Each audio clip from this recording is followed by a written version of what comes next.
എത്രത്തോളം ആത്മവിശ്വാസമാണ് UDFന് എറണാകുളം ജില്ലയെ സംബന്ധിച്ചിടത്തോളം ഉള്ളത്? അല്ല, ഞങ്ങൾ കഴിഞ്ഞ ഈ തെരഞ്ഞെടുപ്പിന് മുന്നേ തന്നെ ഞങ്ങൾ പറഞ്ഞാണ് എറണാകുളത്തെ 14 നിയോജക മണ്ഡലവും UDF വിജയിക്കാൻ കഴിയുന്ന ഒരു സാഹചര്യമാണ് ഉള്ളത്.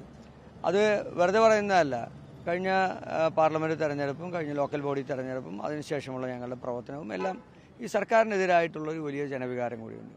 അതിൻ്റെ അടിസ്ഥാനത്തിലാണ് ഈ നിയമസഭാ തെരഞ്ഞെടുപ്പിലും ഞങ്ങൾക്ക് വിജയിക്കാൻ കഴിയുമെന്ന് പറയുന്നത്. കൊച്ചി നിയോജകമണ്ഡലം കഴിഞ്ഞ 10 വർഷമായി ഞങ്ങളുടെ കയ്യിലില്ലാത്തൊരു മണ്ഡലമാണ്. ഈ തവണ ചരിത്ര ഭൂരിപക്ഷത്തോടു കൂടി ഈ നിയോജകമണ്ഡലം ഞങ്ങൾ തിരിച്ചുപിടിക്കും. കാരണം ഇവിടെയുള്ള ജനകീയ വിഷയങ്ങൾ കൊച്ചി മണ്ഡലത്തിന്റെ കാര്യമാണ്.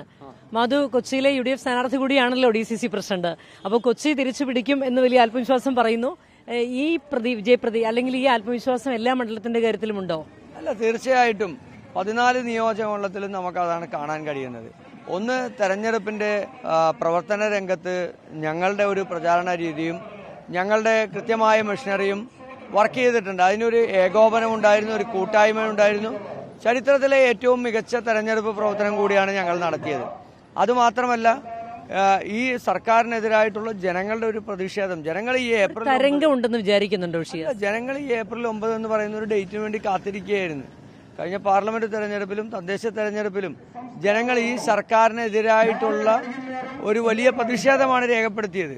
അപ്പൊ ഈ സർക്കാരിനെ താഴെ ഇറക്കാൻ കിട്ടുന്ന ഈ അവസരം ജനങ്ങൾ ഫലപ്രദമായി വിനിയോഗിച്ചിട്ടുണ്ട്. അതുകൊണ്ടാണ് ഈ പോളിംഗ് ശതമാനം കൃത്യമായി വരുന്നത്. ഞാൻ 11 മണിക്കും 12 മണിക്കും ഞാൻ പല പോളിംഗ് സ്റ്റേഷനുകളിൽ ചെല്ലുമ്പോൾ ഈ കടുത്ത ഏപ്രിലിലെ കടുത്ത വേനലിനെയും കടുത്ത ചൂടിനെയും വെയിലിനെയും അതിജീവിച്ചിട്ടാണ് പ്രായമായവരും ചെറുപ്പക്കാരും എല്ലാവരും കടന്നു വരുന്നത്. അപ്പോൾ അവർ എത്രത്തോളമാണ് ഈ സർക്കാരിനെതിരായി വോട്ട് ചെയ്യാൻ ആഗ്രഹിക്കുന്നത് എന്നുള്ളത് അതിലൂടെ തന്നെ നമുക്ക് വ്യക്തമാവുകയാണ്. കാരണം ന്യൂനപക്ഷ മേഖലയിലേക്ക് വോട്ടിംഗ് ശതമാനം കൂടുന്നതിൽ പ്രതീക്ഷ അർപ്പിക്കുന്നുണ്ടോ UDF? അല്ല, ന്യൂനപക്ഷ മേഖല ഭൂരിപക്ഷ മേഖല എന്നുള്ളതല്ല. ജനങ്ങൾ അധിവസിക്കുന്ന സ്ഥലങ്ങളിൽ അവരുടെ ജീവിതത്തിലുണ്ടായിട്ടുള്ള പ്രയാസങ്ങൾ, പ്രതിസന്ധികൾ, അവരുടെ ദുരിതങ്ങൾ അതെല്ലാവർക്കും ബാധിച്ചിട്ടുണ്ട്.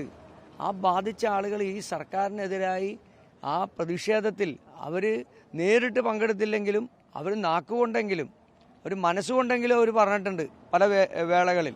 അപ്പോൾ അവർക്ക് കിട്ടിയ ഒരു അവസരമാണ് ഈ സർക്കാരിനെ താഴെ ഇറക്കാൻ.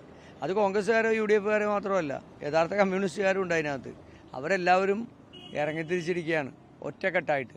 അതുകൊണ്ടാണ് ഞാൻ പറഞ്ഞത്, ഈ തെരഞ്ഞെടുപ്പിൽ കേരളത്തിൽ UDFന് ചരിത്ര വിജയമുണ്ടാകും. എറണാകുളത്ത് 14 സീറ്റും ഞങ്ങൾ വിജയിക്കുമെന്നുള്ളത്. പോളിംഗ് ശതമാനം കൂടുതലുള്ള എറണാകുളം ജില്ലയിൽ കോൺഗ്രസിനും UDFനും ചരിത്ര വിജയമുണ്ടാകുമെന്നാണ് DCC പ്രസിഡന്റ് മുഹമ്മദ് ഷിയാസ് പറയുന്നത്. അത് മാത്രമല്ല, ഒരു തരംഗം, UDFന് അനുകൂലമായ തരംഗമുണ്ട് എന്ന ആത്മവിശ്വാസവും ഈ ഘട്ടത്തിൽ മുഹമ്മദ് ഷിയാസ് പുലർത്തുന്നുണ്ട്.